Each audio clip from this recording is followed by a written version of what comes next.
So today, we're going to dive into Think Straight by Darius Farrow. It's all about how to master your own mind. Now, the main idea is pretty simple, but honestly, it's incredibly powerful. If you change your thoughts, you can absolutely change your life.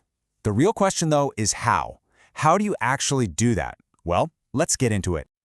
Does this look familiar? You know, that tangled mess of thoughts. Some good, some bad, some happy, some sad, and a whole lot of them just confusing. The author calls this a preoccupied mind, and it's something I think most of us can relate to. It's that feeling like your brain is just running on a hamster wheel, and you can't find the off switch. But what if you could trade all that chaos for this, a single, straight, useful thought? That right there is the entire promise of thinking straight. It's all about making that shift from mental noise and suffering to real clarity and purpose. And that's exactly what we're going to walk through, the steps to get you there. To really get what he means by this, the author shares a personal story. He was in London, and his landlady canceled his apartment lease at the very last minute. He completely panicked, spending the whole night just blaming himself and spiraling. But later, he had this realization. It wasn't the situation that caused all this suffering. It was his own overdramatic, useless thinking about the situation. Now, this is not a new problem. To find the solution, we actually have to go way back to 1869. We're going to look at the story of a young Harvard doctor named William James. At the time, he was in a really deep depression, and he was convinced that his condition was totally biological, completely outside of his control. And then, as you can see right here on this timeline, everything changed. In 1870, James came across an essay by a French philosopher, Charles Renouvier, and reading it, well, it triggered this massive psychological breakthrough. It not only saved his life, but also laid the foundation for a completely new way of thinking about, well, thinking. And this quote right here, this is the absolute key. James wrote this in his journal. He had this epiphany. We can't always control the random thoughts that pop into our heads, right? But what we can control, what we have free will over, is which of those thoughts we choose to focus on and believe. It's the difference between saying, I can't help feeling this way, and realizing, I feel this way because I chose to engage with this thought. That power to choose, it changes everything. So this huge personal revelation wasn't just for him. It actually grew into something much bigger, the philosophy of pragmatism. And this isn't some dusty, abstract idea. It's a really practical method for clear, effective thinking. And it is the absolute core of the book's entire approach. So, what is pragmatism, really? At its heart, it's all about one word: usefulness. A thought is only valuable if it has a practical application, if it does something. As another pragmatist, John Dewey, famously put it, the true is that which works. So if a thought doesn't serve a useful purpose, if it doesn't work, it's useless. It's really that simple. Okay, this slide breaks it down perfectly. On one side, you have the useless thoughts. These are the mental loops we all get stuck in, right? Worrying about the future, dwelling on the past, stressing about what other people think. They're totally pointless because they're about things outside of our control. But on the other side, you have useful thoughts. These are active. They're about solving a problem, learning something new, or figuring out how to actually improve your life.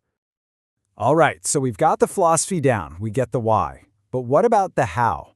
How do we actually put this into practice in our daily lives? Well, this next section is all about that. It's our practical toolkit. It boils down to these 3 actionable steps that you can start using like right now. First, focus only on what you can control. Second, slow down. Resist that immediate knee-jerk emotional reaction.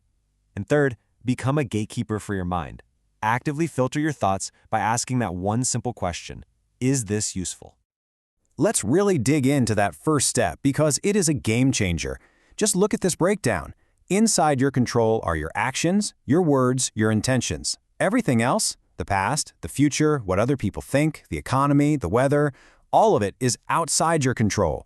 If you can commit to only thinking about what's inside that first circle, you're on your way.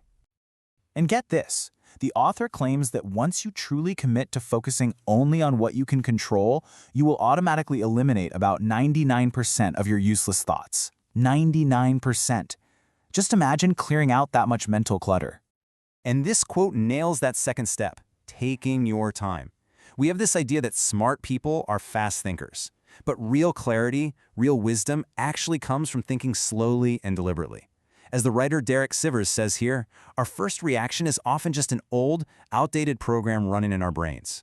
Smart thinking means hitting the pause button before you respond. But here's the thing, this isn't just about making better decisions or being more productive. The true prize, the ultimate goal of all this mental training, is achieving a state of inner calm, no matter what chaos is happening around you. And that goal, that prize, it isn't just about you. Let's go back to William James one last time. By the 1890s, he was a huge academic star at Harvard. But his old friend, Charles Pierce, was basically a disgraced academic living in poverty. Then, out of nowhere, in a very public lecture, James credited the forgotten Pierce as the true founder of pragmatism. He used his fame, his platform, not for himself, but to give credit where it was due and to help a friend in need. That story just perfectly captures James's own philosophy, summed up in this quote. He once said, "The greatest use of a life is to spend it on something that will outlast it." So you see, thinking clearly isn't just for your own personal peace. It's for creating a life of meaning, a life that contributes something useful to the world. So in the end, your mind is an instrument. It can be used to create absolute chaos and suffering, or it can be used to build clarity, calm, and a life filled with purpose. After everything we've looked at today, the only question left is the one right here on the screen. Are you in control?